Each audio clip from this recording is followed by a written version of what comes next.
Hello everyone, and welcome to this little video that I had an idea about. So, if you're familiar with the channel, you're probably familiar with the fact that, aside from voice acting and whatnot, I tend to do a lot of Dungeons and Dragons, and specifically the Pathfinder system.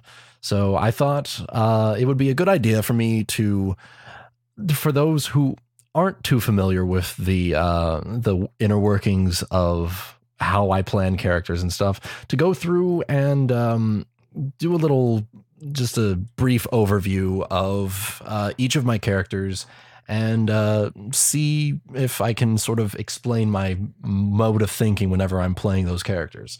So I think, given his reputation on the channel, I think the best one to start off with would be the Wall. So this is my character sheet for the Wall. As you can see, it's got quite a lot of writing on it. It's got a lot of just a lot of stuff everywhere, and it's a lot of numbers to take in.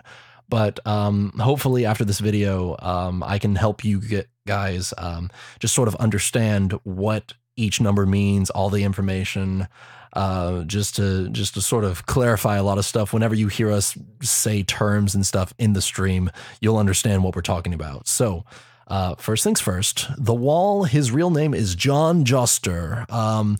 He is he's part of a family of clerics who have followed in the footsteps of one of the earlier characters of the Champions of Nerator sessions, Sarah. She went, and in that story, she went and she helped to heal the people of Roxy.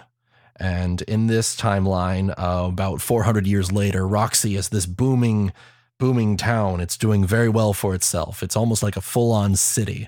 And the premier healing family is the Josters, and the Wall is the oldest son of the Joster, this generation of Josters. And the unique thing about him is that he, rather than take on the mantle of a healer, he's taken on a more proactive approach. So he feels that healing is a more reactive way of dealing with combat. He would rather it be that people learn to protect themselves before having to deal with healing themselves. So you have this person who, it sort of comes into play later on in the story. If you're following the streams, we end up running into his family, and there's some tension there because he and his father have a little back and forth. But so, the Wall, John Joster. The player's name is Wuten. He is a human. We will get into that in a little bit here. But humans get special. They're very versatile. So they've got some racial abilities that give them some extra abilities. So his size is a medium creature, so if he was something like a gnome or a goblin, he would be a small creature. If he was something like a giant, he'd be a large creature, and that affects things like size bonuses and whatnot to things like armor class and attack rolls and stuff, and we'll get into that later. His gender is male. He is 6'7". He is 280 pounds. His hair is brown. His eyes are green. He has tan skin. His age is 23. He is of neutral alignment, so he is true neutral, and that he sort of like grounds the party. He's the sort of de facto almost leader, almost. He and Grom sort of have a back and forth between them, but he's sort of like the logical one of the two of them.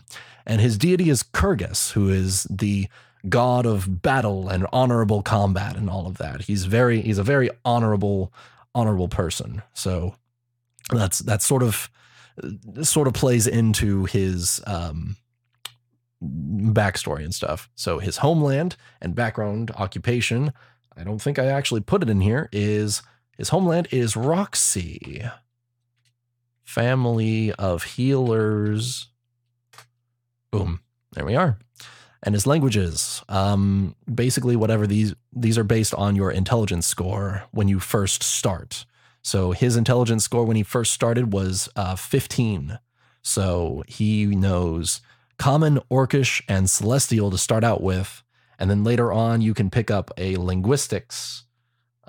Linguistics, which basically for every rank that you put into linguistics, you learn another language. You can speak another language. So he picked up Sylvan, Lizard Folk, and Undercommon to go along with being able to speak with his party members in their native tongue, essentially. So with leveling up, Ebony's done a couple of additional racial or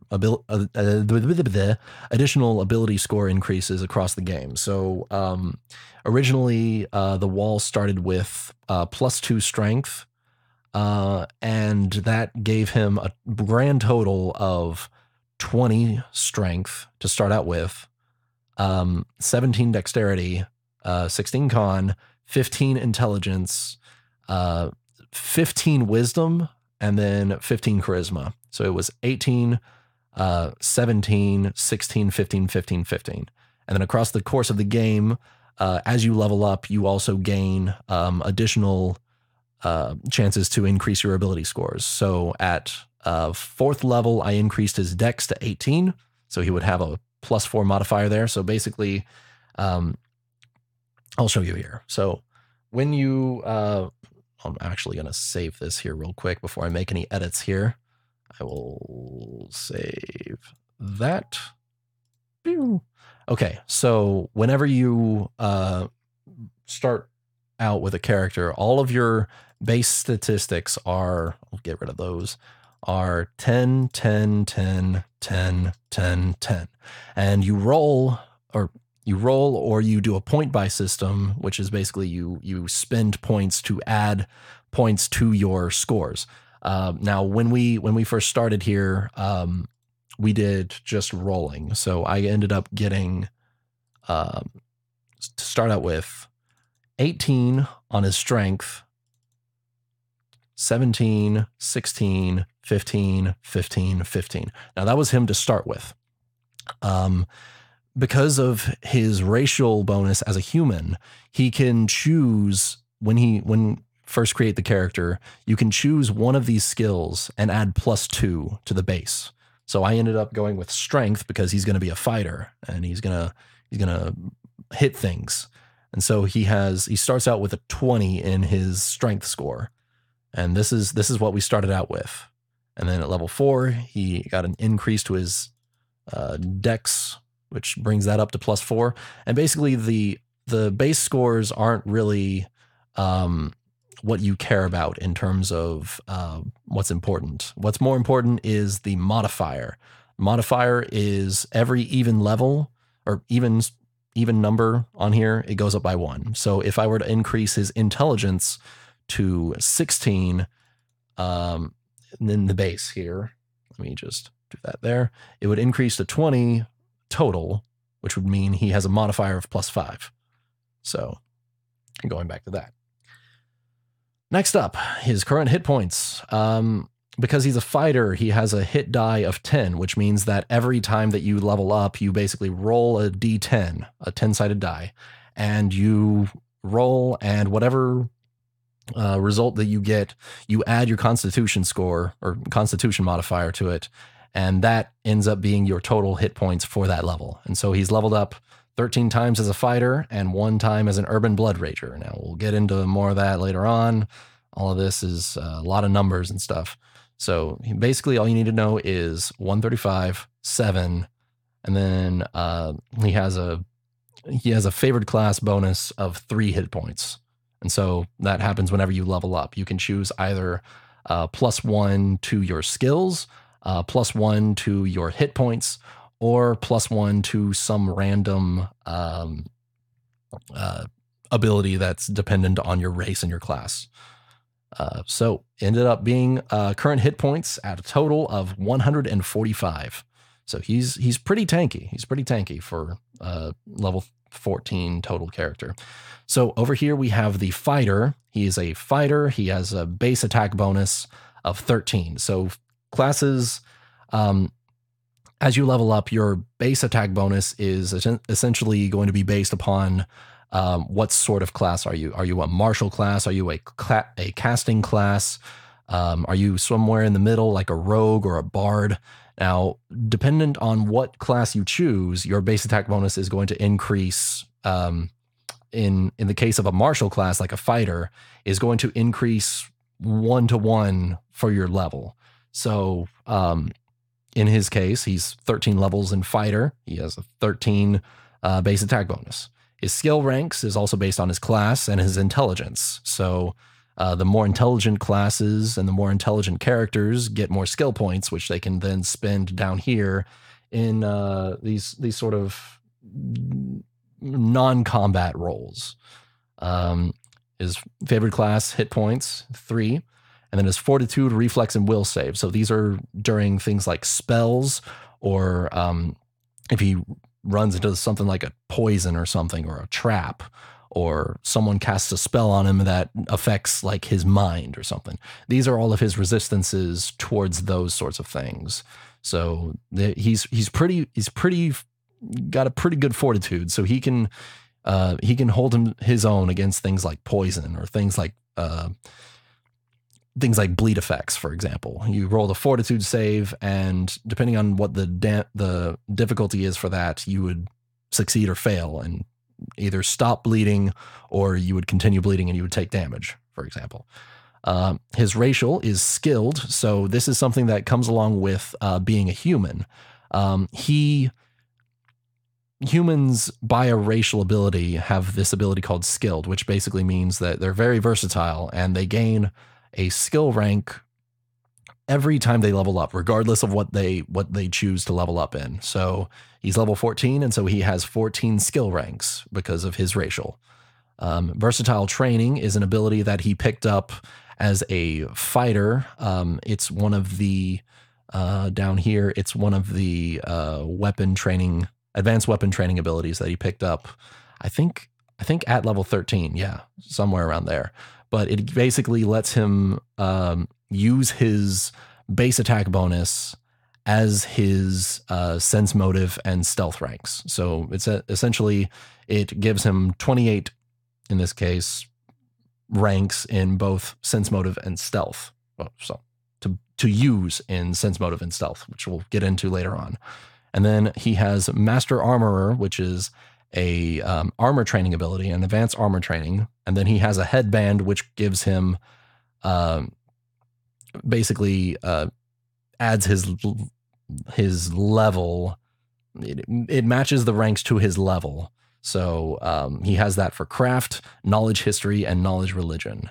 And then finally, we have the Urban Blood Rager, which is something that he just picked up, I think 1 or 2 sessions ago, where it gives him sort of a bloodline ability from a magic point of view. So it plays a bit more into his backstory. He's part of the destined bloodline, so he has a destiny to fulfill, and that destiny we will find out about it as the game continues. So let's get into attacks and defense. So the big thing about the wall is that he is quite literally a wall. Normally, whenever you're leveling up in Pathfinder, you're not really going to see ACs go above 30 in terms of like the total AC. But with his armor and his shields, he sort of figured out a way to bypass this, and he now has an AC of 54. And in addition to that, he has a couple of feats, which we'll get into later on, which lets him add his shield bonus to his touch AC, which is his defense against things like ray spells and touch attacks. And so we'll get into that later on, but he basically has ungodly amounts of defense, of physical defense, and that's what plays into the nickname that they have for him. Next up is his saves, his fortitude, his reflex, and his will save. Fortitude, like I said, he gets additional power from his classes, and then he has a cloak, which gives him a +2. So that in total gives him 15. And his reflex, his shields play into that as well. He manages to get about a +7 from his shields in total. And all in all, that gives him a +17 to his reflex save. So actually, despite being a fighter and fighters having a strong fortitude save, his reflex save, because of his shields, is even higher. And lastly, we're going to get to his will save, which, because of his class, his ability score, and not having much in the way of defense against will saves, is his weakness. His weakness is will save. And even then, it's not too bad of a weakness.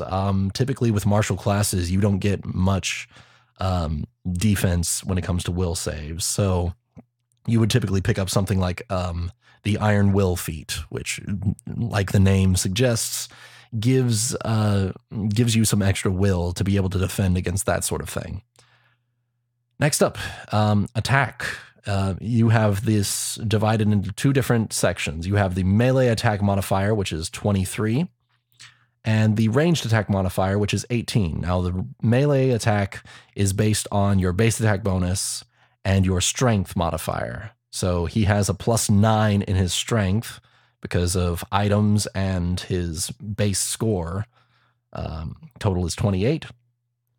So he has a stronger melee attack than ranged attack. So he can't. He's better in melee than picking up a bow and starting to use it. So that's something to go along with.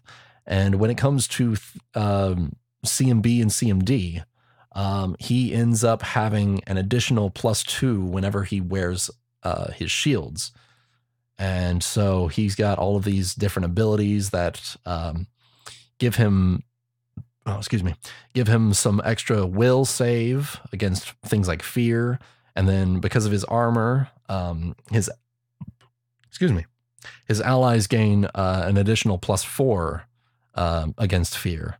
And as a swift action, he can prevent an attack of opportunity on him from standing or picking up an object. So if he gets knocked on the ground, for example, he can use a swift action with his shields to defend himself as he stands up. So he can prevent people from making an attack of opportunity. So basically, whenever you're taken advantage of, you can get stabbed or something by someone taking advantage of your position. With an immediate action, this can happen anytime. So it can even happen on an enemy's turn. But basically what he can do is, if someone is next to him and it's an ally or it's a friendly person, he can immediately put out one of his shields, and they can defend that person and provide a little bit of extra defense for them. Next up, this is my personal favorite. Whenever he makes a shield hit, so whenever he shield bashes, which is a lot, that shield bash gives him a free bull rush attempt. So he can attack, do damage, and then knock an opponent back every time that he shield bashes. So it gives him a lot of battlefield control as well. And if that person ever gets sent, like, pinned against the wall and it shield bashes again, and the bull rush beats their CMD down here, it'll knock them to the ground, which means that they have to stand up, which means that then he gets a free attack of opportunity on them, which then triggers the bull rush. And so you get like this infinite loop of things. If they can't defend against it, then you've basically shut down this character from doing anything but attacking while on the ground. And while you're on the ground, you take penalties to your defense. So it's all good stuff. It leads to some hilarious standoffs against people.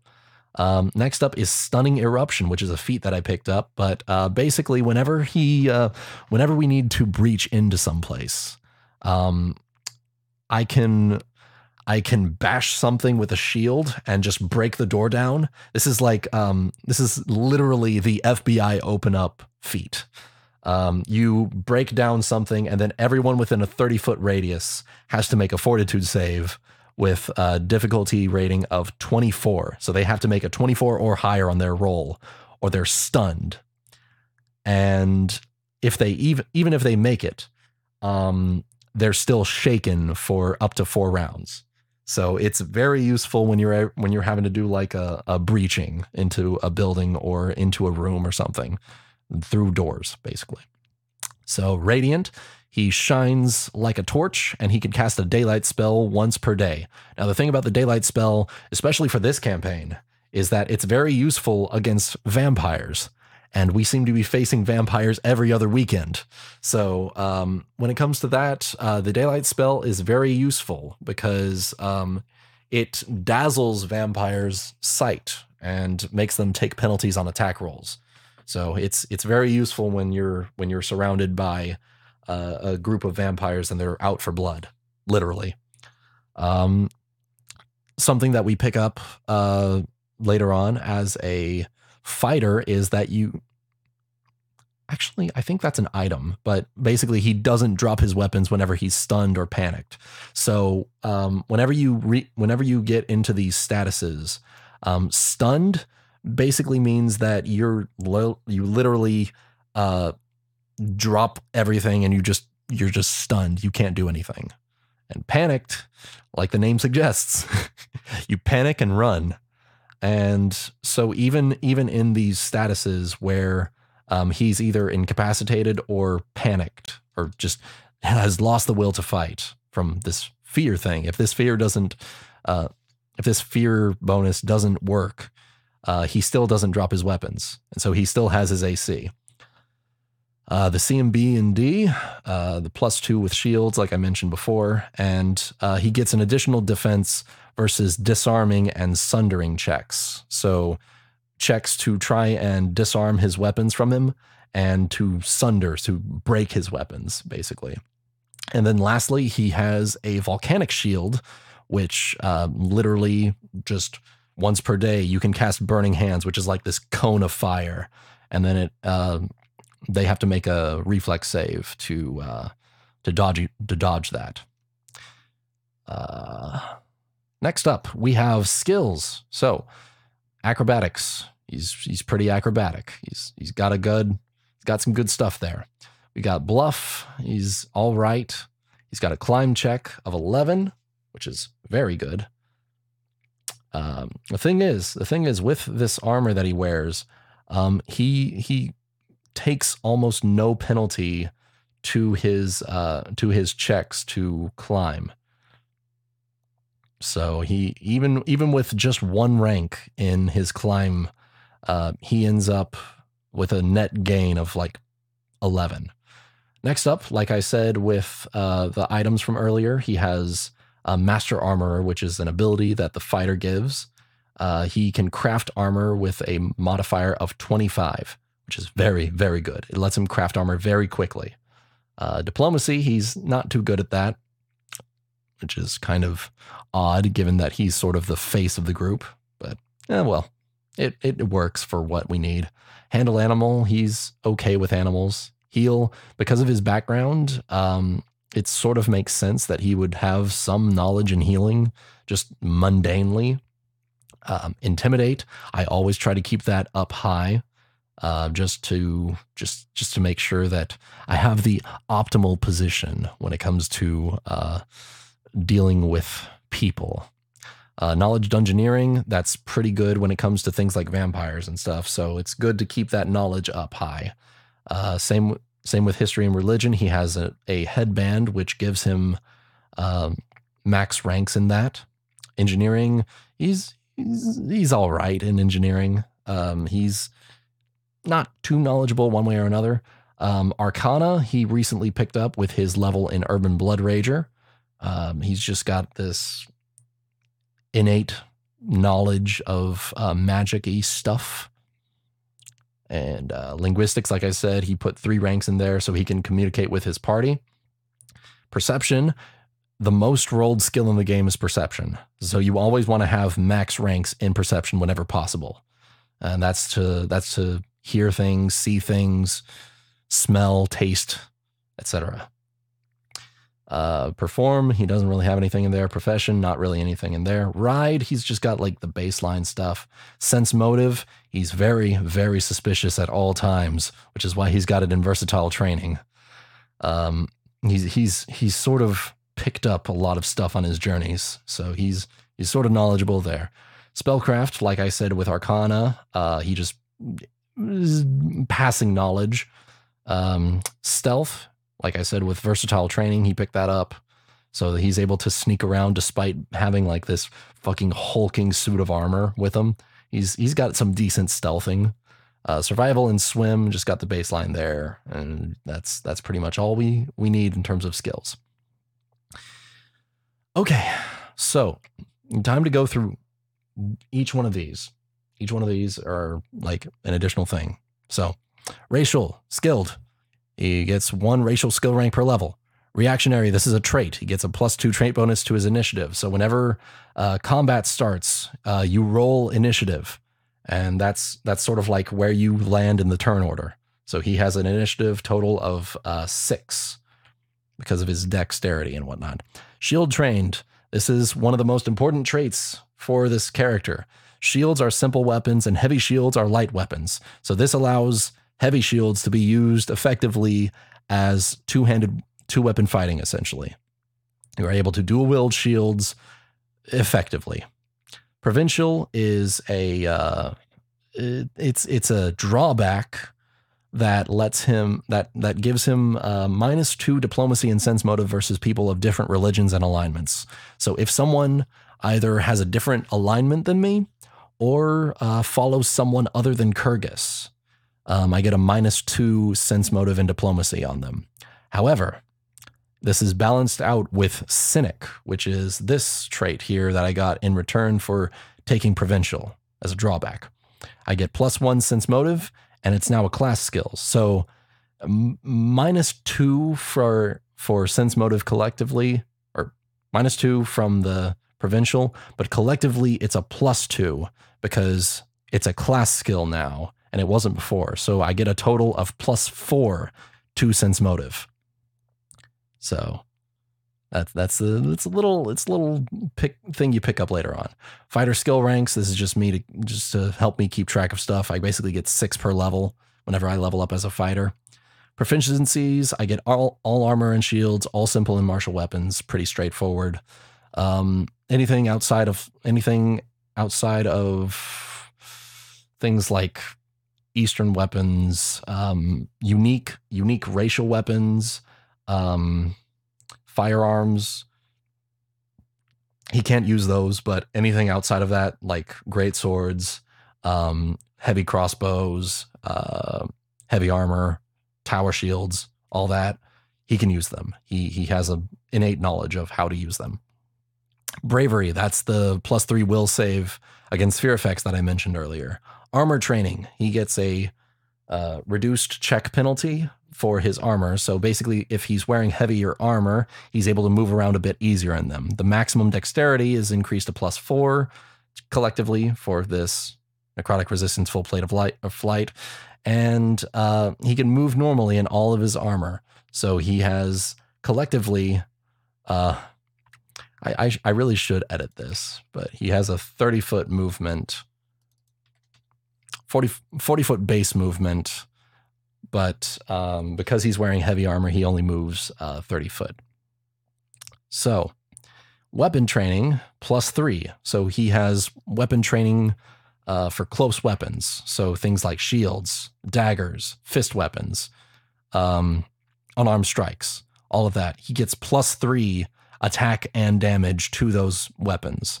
And because I'm wearing, we'll get into this later on, but he gets an additional +2 to that because of his gloves of dueling.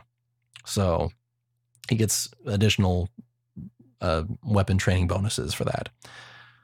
Advanced armor training, master armorer. This is where he gets the crafting ranks from his base attack bonus. Advanced weapon training, defensive weapon training. He gets +1 shield AC, technically +2 with the gloves of dueling again. Next, we have Snapping Turtle Stance. Now, this is stuff that he picked up from Path of War, which is a third-party module that's meant to sort of balance out martial and caster classes, because as you level up, caster classes get quadratically more powerful than martial classes. So Snapping Turtle Stance, that just straight up gives a plus 2d6 to your shield bashing damage. So it's just a straight up extra damage.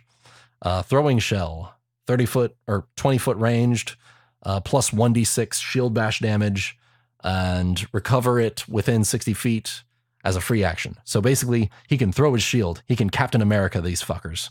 So that's where he is. And Advanced Weapon Training, Versatile Training, again, that gives him his base attack bonus as ranks in Sense Motive and Stealth.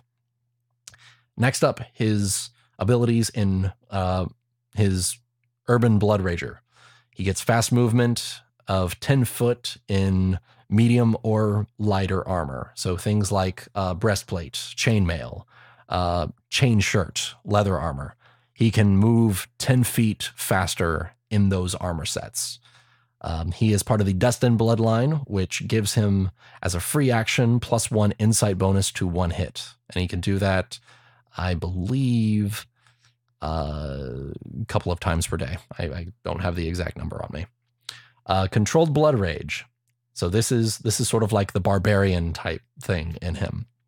He gets a +4 to Con, Strength, or Dexterity, or I can split it to be +2 in 2 abilities. So what he can do is whenever he blood rages, he can choose where that bonus goes into. And so he has, let me scroll up here, 7 blood rage. He can rage for 7 rounds per day. And then after that, he has to rest before he can rage some more. Now, something that people, both GMs and players alike, hate that I do sometimes, is that I plan out all of my future levelings. So basically, I'm going to pick up 1 more Blood Rager level for Uncanny Dodge, so he can't be flanked. And then I'm going to pick up, or he can't be flat-footed. He can't be caught flat-footed. So even if they try to catch us by surprise, they're going to face the wrath of my full armor class of 54. So there's that. I'm going to pick up Fighter for the rest of the leveling stuff, and then it's just going to be a storm of power by the time I hit level 20.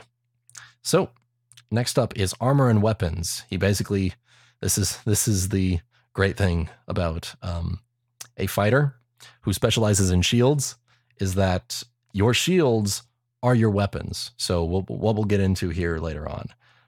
So we have a +5 necrotic resistance full plate of flight. So collectively, this is a bit of a mouthful. So he has a +5 full plate. So full plate by itself gives +9 armor. The +5 makes the armored bonus a total of 14. Now, necrotic resistance gives him bonuses against attacks that are coming from things like vampires and stuff, for example. So it gives him resistance against that sort of thing. And of flight means that if I shout a command word, he will literally cast the fly spell on him. So I will be fighting on a 3D plane rather than 2D. So you got that. You have the AC bonus of 14, maximum dexterity. So basically this is the highest dexterity bonus you can have while still wearing this armor, is 4, which is just as much as I have. So that's perfect for me. The armor check penalty, which is how much the armor weighs you down for things like athletic skills. So things like acrobatics, swimming, climbing. It'll only reduce the roll result by -2. So spell failure. This is more for arcane classes. and something that doesn't run into me all that often, but he basically has an 80% chance to fail whatever spell he casts. And then the weight is 50 pounds and 45 pounds, respectively. For the shields, he has 3 shields. Now, the way that we've got this is he's wielding 2 shields, one in each hand. And then he has a third shield, which is what we call the belligerent shield, which is an animated shield, so it floats around him, so he doesn't need to wield it in one of his hands to gain the bonus of that shield. So we have a volcanic, bashing, spell resistance 17. So he essentially gets a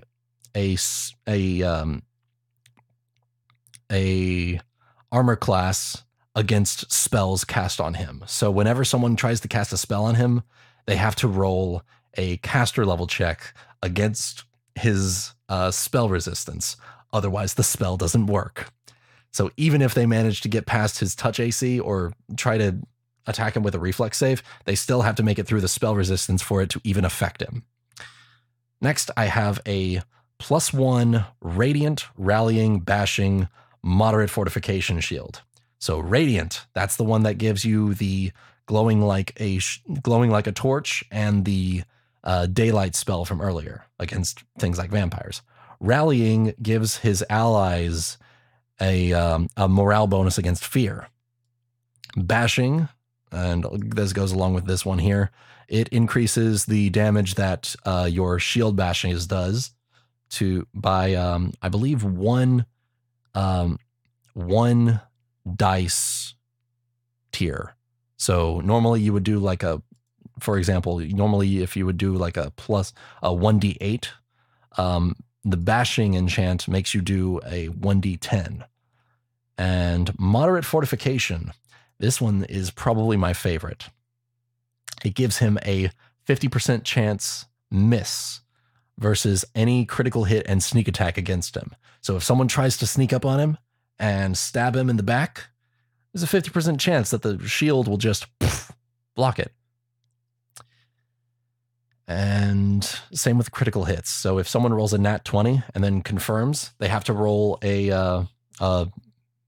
essentially a D100 and get above a 50 to be able to succeed on that critical hit. Now, the great thing about these shields and a feat that I have is that I get to stack my shield bonus and use it as my shield bonus. I get to stack my shield bonus of all of my shields. So each of these shields is collectively 2. Each one has a mundane shield bonus of 2. I have 2 feats that give an additional 2 for each shield. So each one has a collective 4. So we have 4, 8, 12. And then we add the enhancement bonuses of all the shields. So 5, 1, 1, that's 7, that's 19. And then we go up here to the advanced weapon training for defensive weapon training, which gives an additional +2 because of my gloves of dueling. So collectively, I have a +21 in my shield bonus. And needless to say, that's a very high shield bonus for someone to be walking around with. So, going into the weapons that we go with, you see a lot of numbers here, a lot of things.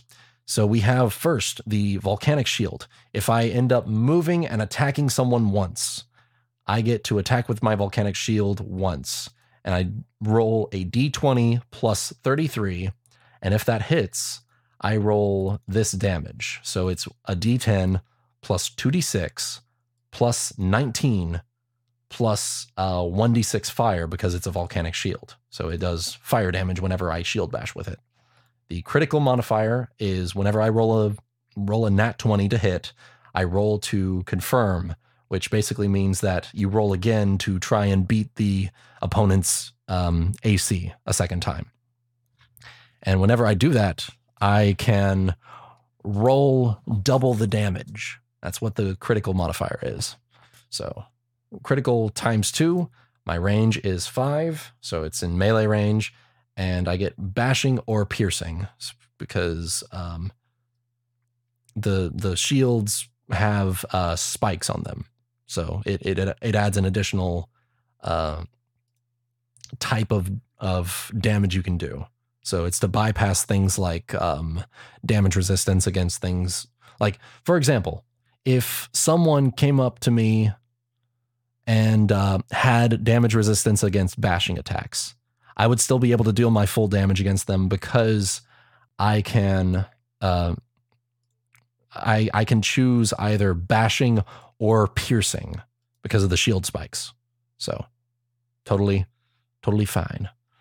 Shield bash with 2-weapon fighting. So 2-weapon fighting is a mechanic in the game that lets you on a full round action. So if you haven't done anything that round, you can choose to full round attack. You can use a full round action to full round attack. And 2-weapon fighting lets you attack multiple times. So the first attack will be at D20 plus 33. Second one will be at plus 29, 28, 24, and 23. And each one that hits deals that. It deals alternating between this and this. So collectively, if I manage to get all of my attacks off, that's a lot of damage.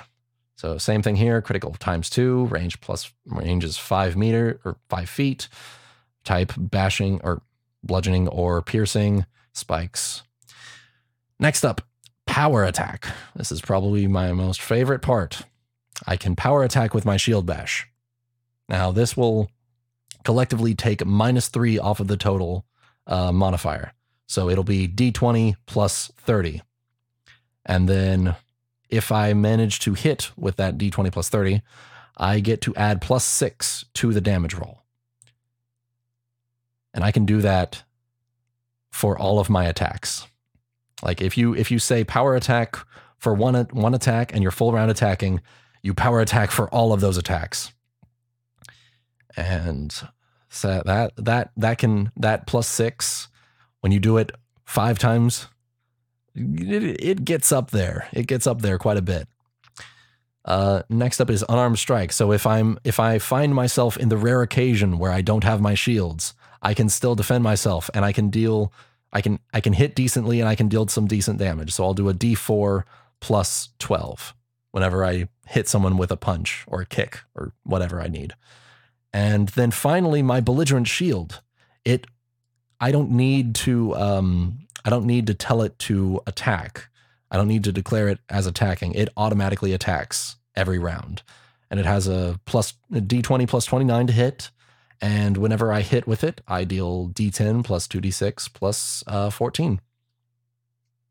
So that's and the activation for the animated shield is the activation phrase is shield up.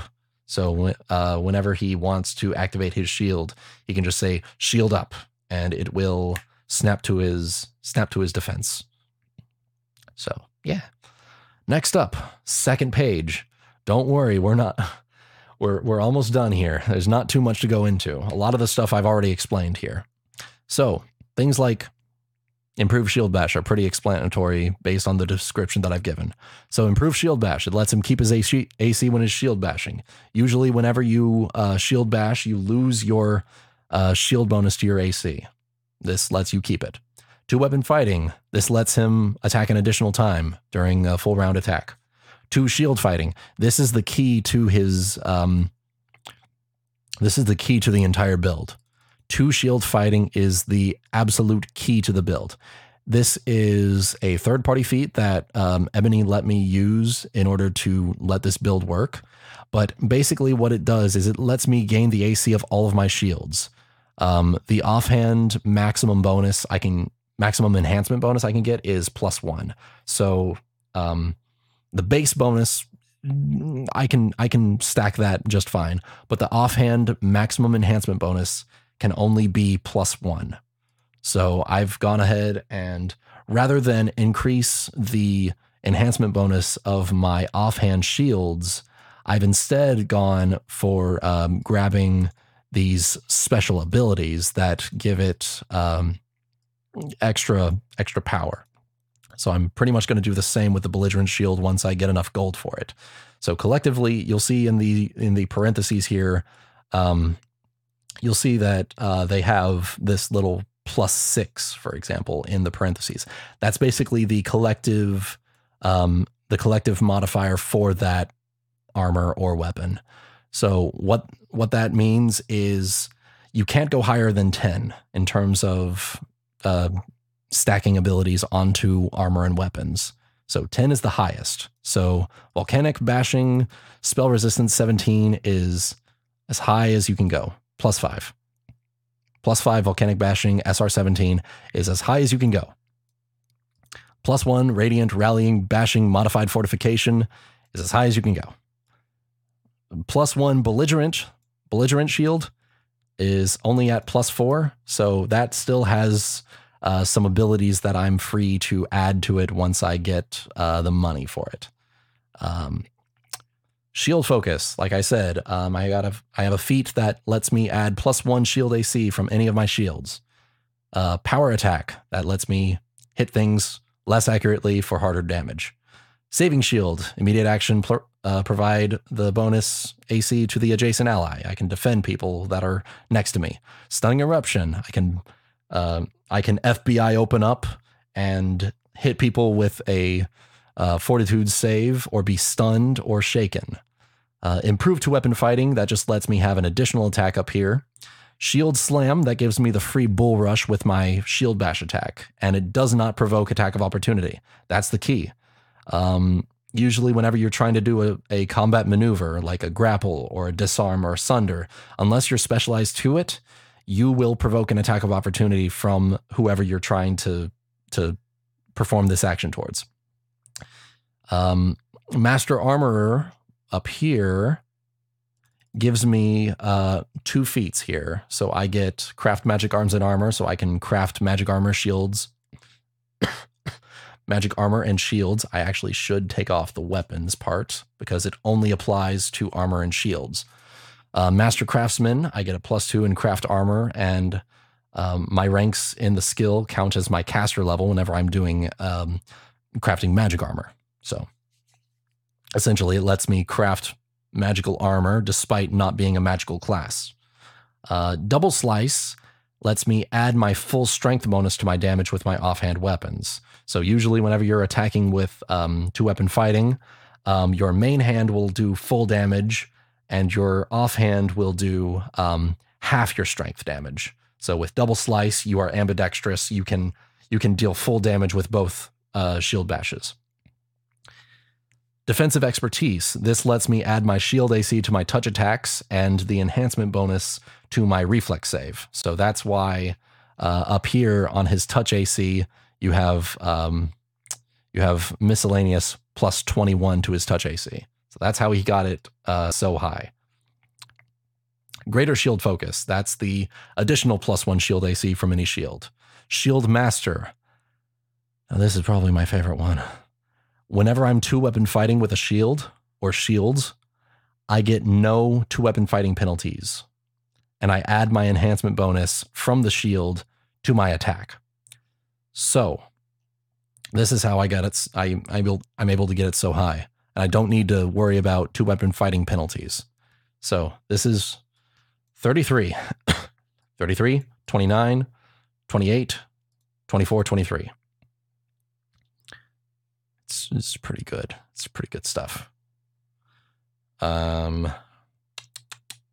Improved unarmed strike. That lets me unarmed strike with D4 +12 damage without provoke. And I'm basically proficient in fighting unarmed. And then Martial Training 1, Iron Tortoise. That is what gives me Snapping Turtle Stance and the Throwing Shell. So it gives me the ability to Captain America. So I have a couple of future feats here that I've listed. Covering Shield. I I just get more reflex up to my base shield AC bonus. That just lets me just take my 21 and replace the 7 with a 21. So it just by the time I get this feat, I'll have a 31 in my reflex save. It'll be fucking great. And shielded stand. What? You know what?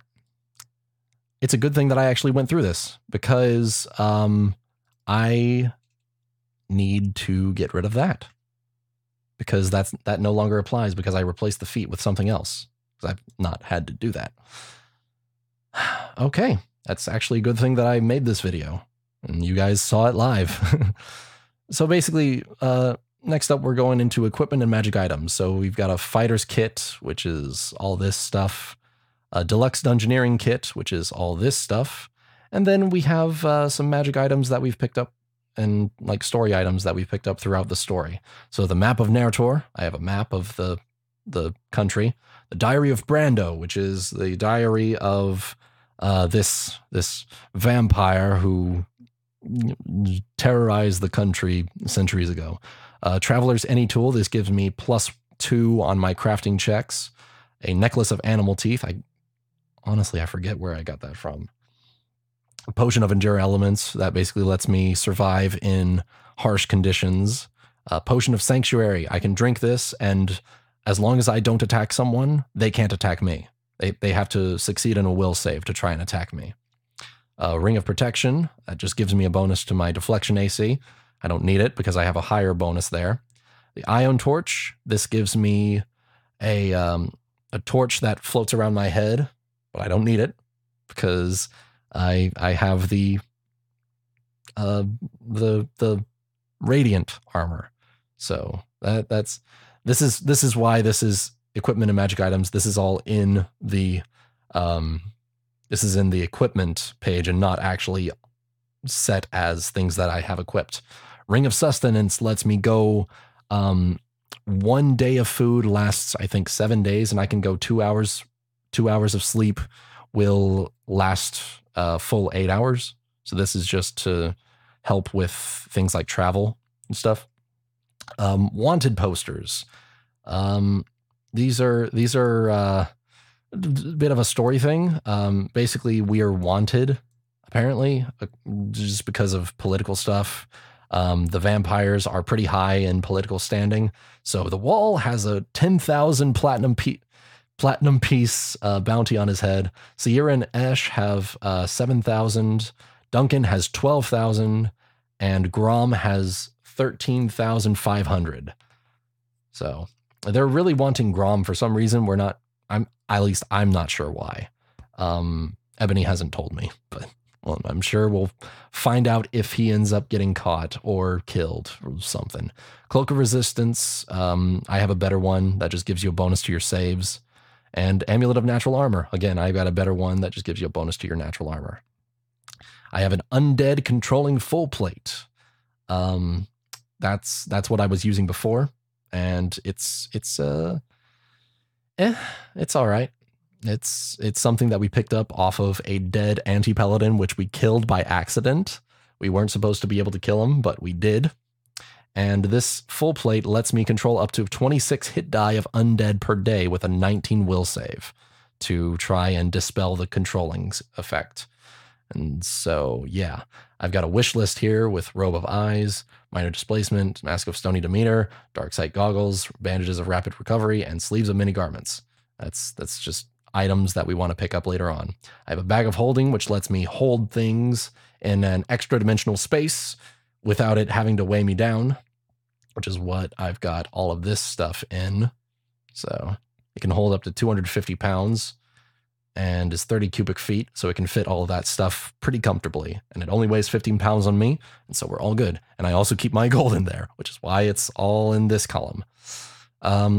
So, lastly, we have the Belt of Giant Strength, +4. This gives me, like it says, a +4 to my strength score. We have the Robes of Zeal. Now, Zeal is a character in the main session, which these robes allow me to split my, like, walk, leave my body, and move to the ethereal plane as if at will, basically. Whenever I put the robes on and I say Muda, which is his battle cry, basically, I'm able to leave my body and move to the ethereal plane. So I essentially become a ghost. I go ghost. The boots of striding and springing, this gives me an extra movement speed bonus, and it gives me a bonus on traveling stuff. The gloves of dueling, like I said, it gives me bonuses for my weapon training, my weapon and armor training. The headband of vast intelligence, this again gives me a bonus to my intelligence score, and it gives me full ranks in knowledge, history, and religion. For this, the neck, I have two things. I have the +1 natural armor, which I just have in the bag, and I have a necklace of +1 folding plate. And the activation word is greater hardening. So if by some cruel twist of fate I end up without my full plate that I'm wearing, I can just say greater hardening. And this folding plate is essentially, if you've ever seen Iron Man, it's essentially that. So I say this, and then it essentially folds out from the necklace and covers me in a +1 full plate armor. And so it's pretty useful stuff. It's a pretty it's a second line of defense for me. Next is the Ring of Evasion, which gives me full, whenever I make a reflex save, to dodge something like a fireball or an explosion or something with a reflex save that does damage to me. I can roll that reflex save, and if I make it, I take nothing, no effect. I have a Ring of Protection +4 because Duncan fucking died and I looted his corpse. And then I got a +2 Cloak of Resistance, and that just gives me bonuses on my saves. So, yeah, I think that's everything. The spells list doesn't apply because I'm not a spellcaster. And yeah, I think I've literally gone through everything there is to know about the wall. So, yeah, if you have any questions on how things work, or if you see something that I screwed up on, go ahead and leave me a comment down below, and I'll get to it as soon as I can. Until then, y'all have a good one, and yeah, hope you guys drop by and just watch the streams sometime. There's some good story stuff that goes on in there, and we have a lot of fun. So, yeah.